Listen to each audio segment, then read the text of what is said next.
Bonjour et bienvenue à une nouvelle vidéo Ask Léo, la numéro 5. Je suis heureux de se retrouver pour répondre à quelques-unes de vos questions et vous aider à pratiquer la méthode Wim Hof, la respiration, les jeûnes intermittents, les mouvements, les liens avec la nature. Donc c'est parti pour une autre vidéo sur la chaîne Inspire Potential. Première question. Quel est le régime de Wim Hof? Alors ils m'ont posé plusieurs questions. Est-ce que c'est du jeûne intermittent? Est-ce que c'est dans 1000 a day, ce qu'on appelle en anglais du OMAD? Est-ce que c'est du Warrior Diet? Est-ce que c'est flexitarien, végétarien, vegan, etc.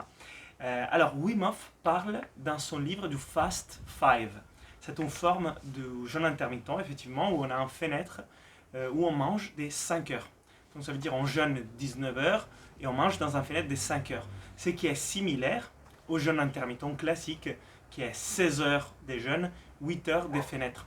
Je vous invite à voir la vidéo sur les jeûnes intermittents dans la chaîne YouTube Inspire Potential où on parle des bienfaits. Si vous ne connaissez pas, qu'est-ce qu'est les jeûnes intermittents? Et il parle aussi dans son dernier livre du fait qu'il était végétarien à partir de l'âge de 13 ans. Il a été pour plusieurs années. Il a eu des moments où il a aussi mangé de la viande, surtout du poisson. Mais il a continué à pratiquer ces jeûnes intermittents, donc manger environ un vrai repas par jour et un petit repas juste avant par jour dans une fenêtre très courte qui est de quelques heures. Donc ça se rapproche à l'OMAD, One Meal a Day, un repas par jour. Donc voilà ce qui fait Wim Hof, mais il ne fait pas partie de la méthode Wim Hof, c'est vraiment son style personnel. Il n'a pas mis dedans, il n'en parle pas beaucoup, mais si on lui demande, effectivement c'est ça. Et ce qui est important, c'est de voir aussi qu'il mange de façon consciente, parce que moi j'ai mangé avec Wim plusieurs fois, qu'il prend le temps, il remercie ses repas. Donc il ne se jette pas sur la nourriture, ça on le voit, il respecte ce qu'il mange et ce qu'il boit, je pense que ça les nourrit bien. Et en même temps, quand il prend ses temps, voilà, comment dire, il respecte l'acte de manger, je pense comme c'est l'habitude aussi dans les yogas et dans d'autres traditions.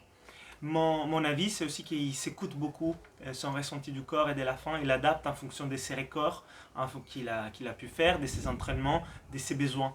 Et c'est ce que j'essaye de pratiquer aussi, c'est être dans un esprit zen par rapport à la nourriture, manger quand j'ai faim, ne pas manger si j'ai pas faim, et continuer de faire les jeûnes intermittents, 16-8. Ça me fait énormément du bien et c'est pour cela que j'ai continué. Voilà la première question sur les régimes de Wim Hof. Alors la deuxième question c'est, est-ce qu'il y a un intérêt à pratiquer la respiration de la méthode Wim Hof allongée du réveil, dès le réveil du matin?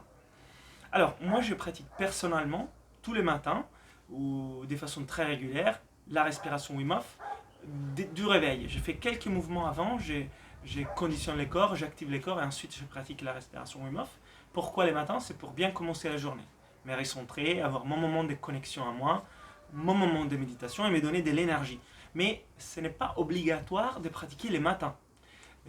On peut pratiquer à un autre moment. Et il y avait une personne qui me demandait, juste avant mon premier repas de la journée, qui est à midi, parce que j'ai fait du jeûne intermittent, je pratique la respiration Wim Hof assis, et ça me fait énormément du bien.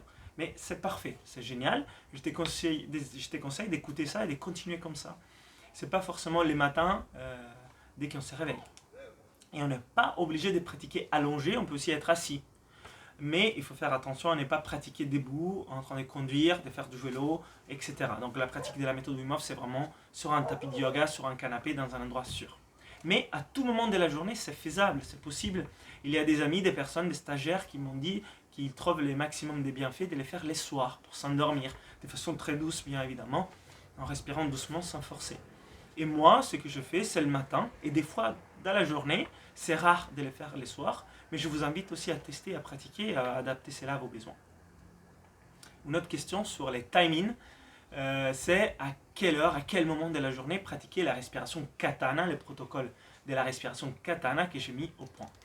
Et ça, mon conseil, c'est de le faire tous les fois que vous avez l'estomac vide ou loin des repas. Parce que c'est une respiration d'entraînement qui nous challenge un petit peu, qui nous entraîne au niveau du souffle. Et l'idéal, c'est de le faire les matins après la nuit, comme ça on a eu le temps de digérer, au loin des repas. Je vous conseille de les faire plutôt en journée, parce que ça dynamise quand même un peu, de ne pas les faire les soirs avant de dormir. Il y a d'autres techniques, à mon avis, qui sont plus appropriées pour concilier les sommeils, et c'est là J'en parle dans ma formation en ligne Inspire, les pouvoirs de la respiration.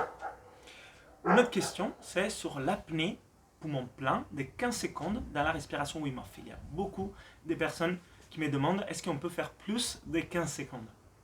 Alors, pourquoi déjà 15 secondes? C'est 15 secondes pour permettre de faire une mini-pause, des compensations, d'équilibre, comment dire, équilibrer l'oxygène, les CO2, les systèmes nerveux autonomes parasympathiques et sympathiques, et revenir au centre pour commencer notre cycle. C'est un temps, voilà, 10, 15, 20 secondes, le temps environ nécessaire pour terminer la phase d'apnée poumon vide et se réoxygéner, revenir à l'équilibre. Mais on fait un temps court parce qu'on veut construire cycle après cycle dans la méthode Wim Hof.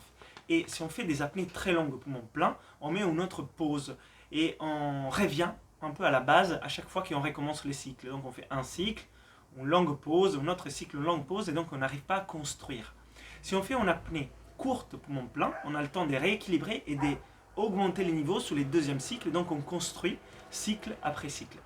Donc c'est pour ça qu'on dit environ 10, 15, 20 secondes. Si on veut faire plus, les derniers cycles, par exemple, poumon plein, on peut rester combien on veut, toujours sans forcer, sans mettre trop de pression dans la tête. Et vous pouvez les faire, mais là aussi, rien ne vous empêche d'essayer de faire des apnées un peu plus longues et voir comment vous répondez à cela. Il faut toujours écouter les corps à la fin. Pour clôturer, dernière question, combien de temps il faut faire les jeûnes intermittents? Un mois, une semaine, un mois, un an? Et ma réponse c'est vous essayez de mettre en place les jeûnes intermittents comme une habitude au quotidien qui fait partie de votre hygiène de vie. Et ça, c'est dans les temps. Si vous les faites tous les jours et de temps en temps vous ne les faites pas, ce n'est pas un problème. Mais de les faire qu'11 semaines, c'est bien, mais à mon avis, c'est un peu court. Un mois, on commence déjà à avoir des bienfaits. Un an, certainement, c'est une très bonne période. Mais personnellement, moi, ça fait partie de mon hygiène de vie, de mes outils pour être bien, pour être performant. Et donc, c'est quelque chose que j'intègre à ma vie de façon générale, sans jamais m'efforcer. Et je vous garantis que je prends aussi des petits déj des fois, il n'y a aucun problème. Mais ça doit s'inclure dans votre hygiène de vie. Donc voilà pour les questions de cette vidéo, Ask Léo numéro 5. J'espère que ça vous a été utile. Si oui, je vous invite à mettre un like à cette vidéo, vous abonner à la chaîne YouTube si ce n'est pas fait, à partager autour de vous si ces questions peuvent répondre à d'autres questionnements. Et on se retrouve à la prochaine vidéo, Ask Léo.